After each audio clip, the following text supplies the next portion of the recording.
बहू बहू होती है, उसको कोई और नाम दे ही नहीं सकते। बेटी तो कतई नहीं। बेटी होती तो भला क्यों कोई इस तरीके से बहू के साथ व्यवहार करता। पूनम वहाँ से निकलकर अपनी एक सहेली के फ्लैट में पहुँच गई। एक दिन पहले उसी ने उसे हक के साथ अपना आत्मसम्मान बचाने के लिए समझाया था कि पूनम, तुझे अपने पैरों पर खड़ा होना ही होगा। पूनम कहती है, सोनल मैं तो आ गई हूँ, लेकिन अब आगे क्या करूँगी मुझे नहीं पता। सोनल कहती है, चिंता मत कर, मैंने बात कर ली है, मेरे ऑफिस में जगह खाली है। कल से तू जॉब करेगी और मेरे साथ रहेगी। 1 महीने तक जॉब करने के बाद पूनम एक दिन अपने घर आती है और पिताजी को सारी बात बता देती है। दोस्तों, अभी तक आप हमारे साथ जुड़े हुए हैं तो प्लीज़ वीडियो को लाइक और चैनल को सब्सक्राइब ज़रूर करें। इससे दर्शाता है कि आप हमें कितना प्यार करते हैं। उसकी बात सुनकर उसके पिताजी कहते हैं, बेटा तूने मुझे पहले क्यों नहीं कुछ बताया। पूनम कहती है, पापा आपने मेरे लिए बहुत कुछ किया है, अब मैं आपको और परेशान नहीं करना चाहती। बहुत हो गया पापा अत्याचार सहना, अब मैं ये नहीं सह पाऊँगी। उसके पिता कहते हैं, बेटी मैं इतना कमज़ोर नहीं हूँ कि तू चिंता मत कर, घर आ जा। पूनम कहती है, नहीं पापा मुझे कुछ समय दीजिए, अपने पैरों पर मुझे खड़ा होने दीजिए। अपनी एक मुझे पहचान बनाना है जिससे कि मुझे जाना जा सके आपके नाम से। कुछ ही महीने केस चलने के बाद राहुल और पूनम का तलाक हो गया। राहुल को पूरा दहेज और 30 लाख रुपए देने पड़े। साथ ही हर महीने अपनी सैलरी का एक हिस्सा वह कोर्ट में जमा करवाता था। सास कहती है, बस हर बात में बहाना पहले ही तैयार रहता है। जब देखो तब ये लड़की बहाना ही करती रहती है। बहू को शादी करके आए थे, अभी केवल 4 ही महीने हुए थे।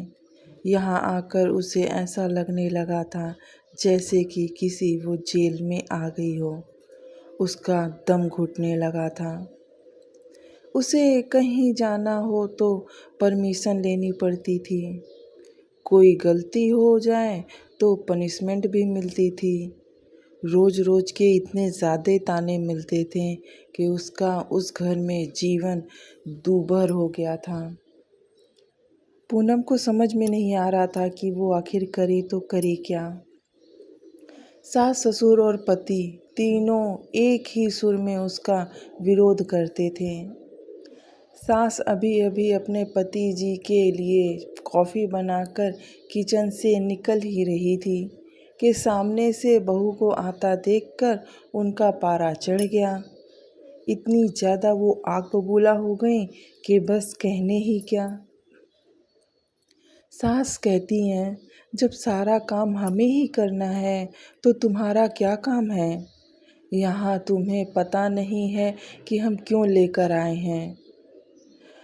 सुबह उठते ही कॉफ़ी पीने की आदत है हमें, इतना तो तुम्हें पता होगा, ये भी नहीं जानती हो। बहू कहती है, माँ जी मैं आ ही रही थी, लेकिन रवि को जल्दी ऑफिस जाना था, उनके कपड़े प्रेस करने में टाइम लग गया। कभी कभी तो मन करता है कि यहाँ से मैं भाग जाऊँ, अपने पापा के घर पर चली जाऊँ। इतना कहते ही वो बस शांत हो जाती है। लेकिन पापा हार्ट अटैक के पेशेंट हैं, यह सब उन्हें पता लग गया तो ना जाने क्या अनर्थ हो जाएगा। यही सोचकर सब बर्दाश्त करती रहती हूँ मैं। बहू की ज़िंदगी भी क्या ज़िंदगी हो गई थी। बहू ने जल्दी जल्दी सबके लिए नाश्ता बनाया, उसके बाद राहुल को भी टिफ़िन पैक करके दे रही थी। हर किसी की जिम्मेदारी उसके हाथों में आ जाती है। चाहे कोई छोटा हो या बड़ा हो, हर कोई काम कर सकता है ससुराल में, लेकिन फिर भी बहू के आते ही सब मालिक बनकर बैठ जाते हैं। तभी राहुल आवाज़ देता है, क्या कर रही हो? इतना टाइम नहीं है मेरे पास। कार चला के नहीं जाना है। मेट्रो में कितना समय लगता है तुम्हें पता है कि नहीं पता है? ज़रा सा लेट पहुँचो तो ऑफिस में सुनना पड़ता है। राहुल की एक एक बात इस बात की ओर इशारा कर रही थी कि उसके पिता ने कार नहीं दी है उसको शादी में। पूनम हर एक बात समझ रही थी, लेकिन वो कुछ बातों का जवाब नहीं देती थी। वो बिल्कुल शांत ही रह जाया करती थी। पिता को कैसे बताएं कि जिन्हें आपने उसका जीवन साथी चुना था, वह पैसों का कितना बड़ा लालची इंसान है। उसके सीने में दिल तो है ही नहीं। एक दिन शाम को राहुल घर आया तो उसने अपने पापा से बात की। अब मुझसे नौकरी नहीं होती है। वो आपके पुराने दोस्त शर्मा जी मोटर पार्ट बनाते हैं ना, मैं चाहता हूँ कि उसकी सप्लाई शुरू करूँ। पापा कहते हैं, लेकिन बेटा उसके लिए तो कम से कम 10 लाख रुपए चाहिए। राहुल का इशारा पूनम बहुत अच्छी तरीके से समझ गई थी कि वो क्या कहना चाहता है, लेकिन करे भी तो क्या करे। राहुल कहता है, वही सोच रहा हूँ। तभी बहू चाय बनाकर लाती है। राहुल अपनी पत्नी से कहता है, तुम अपने पापा से कुछ पैसे उधार क्यों नहीं ला रही हो? तुम ले आओगी तो अच्छा होगा। बहू का सब्र जवाब दे जाता है।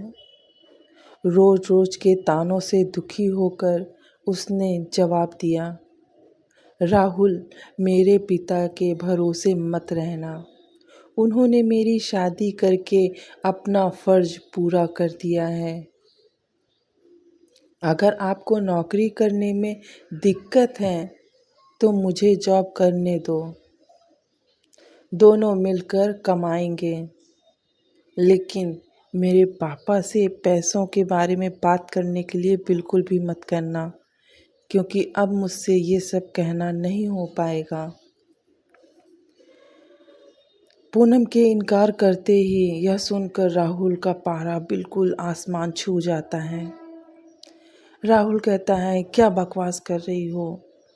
ज़्यादा जुबान चलने लगी है आजकल तुम्हारी। मैं बहुत बर्दाश्त कर चुकी हूँ, इसीलिए मैंने जॉब करने का फैसला किया है। राहुल कहता है, नहीं, हमारे घर में यह सब नहीं होता। तुम्हें जॉब करनी है तो अपने घर चली जाओ। वहाँ बहुत ही आराम से तुम जॉब कर लेना, लेकिन इस घर में तुम सोचना भी मत अपने कदम बाहर निकालने का। बहू कहती है, मुझे पता था आप यही कहेंगे। मैंने वकील से बात कर ली है। मैं जल्द ही तलाक के पेपर आपके पास भिजवा दूंगी और मैं आपसे तलाक ले लूंगी। यह सुनकर राहुल और उसके पिता के हाथ पांव फूल जाते हैं। तभी सास वहां आ गई। सास कहती है, देख लिया बहू को सिर पर चढ़ाने का नतीजा। निकाल दे इसको घर से बाहर। बहू कहती है, ठीक है, मैं पुलिस को फ़ोन कर देती हूँ। आप मेरा सारा सामान और दहेज वापस कर दीजिएगा। साथ ही हर महीने अपने पति की कमाई का आधा हिस्सा मैं कोर्ट से ले लूँगी। इस मकान में मेरा भी हिस्सा है। आधा मकान मेरे नाम कर दीजिएगा। सारे लोग वहाँ पर बस उसकी बातें सुनते रहते हैं। कोई कुछ जवाब भी नहीं दे पाता है। सास कहती है, सुनो, क्या कह रही हो? ससुर जी कहते हैं, बेटी ऐसी बातें क्यों कर रही हो? आज के बाद हम तुमसे कभी कुछ नहीं कहेंगे। तू अपने कमरे में जा बेटा, अंदर जा, शांत हो जा और बैठ। बहू कहती है, नहीं पापा जी, बहुत बर्दाश्त कर चुकी हूँ मैं। अब मुझसे ये दिन भर के ताने बर्दाश्त नहीं होते हैं। सुबह से जब से मेरी आंखें खुल जाती हैं तब से बस मुझे ताने ही सुनने पड़ते हैं। सारा काम करो और ताने भी सुनो। आप लोग इतने लालची होंगे ये कभी मैंने सपने में भी नहीं सोचा था। सास कहती है, इसके बाप को फ़ोन करके बुलाइए, इसके मुंह लगने से कोई अच्छा नहीं होगा। उनसे डायरेक्ट बात करते हैं हम लोग। देखो इनकी उसकी बेटी के लक्षण, किस तरीके से बात करती है बड़ों से। बहू ने कहा, माँ जी मेरे पिता हार्ट पेशेंट हैं। अगर इस बात को सुनकर उन्हें कुछ भी हो गया तो इसके जिम्मेदार सिर्फ आप ही लोग होगे। तभी राहुल बोला, ये तुम्हें क्या हो गया है? आज से पहले तो तुमने कभी ऐसी बात नहीं की। करती भी क्या, वो तो देख रही थी उन लोगों को, कि उन लोगों को अपना समझ रही थी, सोच रही थी एक घर छोड़ कर आई हूँ तो ये मेरा घर है। लेकिन उसे क्या पता था कि इस घर में सारे उसके दुश्मन हैं।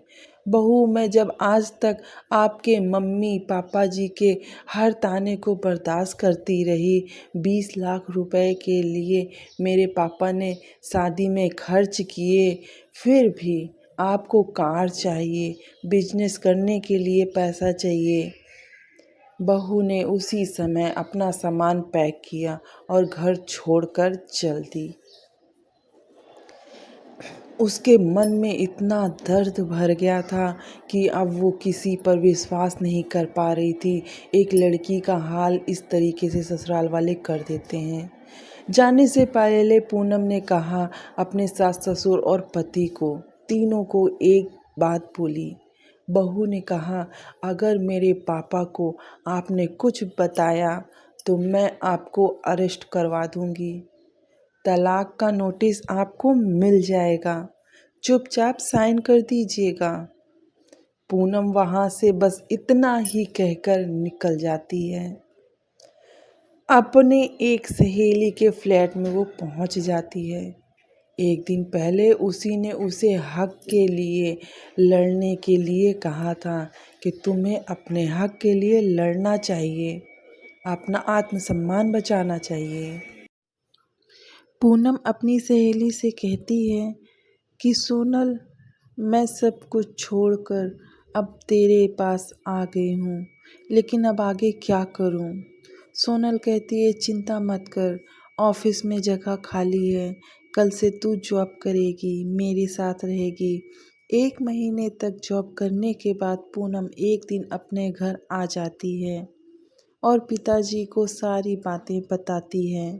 उसकी बात सुनकर उसके पिता कहते हैं, बेटा तूने मुझे पहले क्यों नहीं बताया?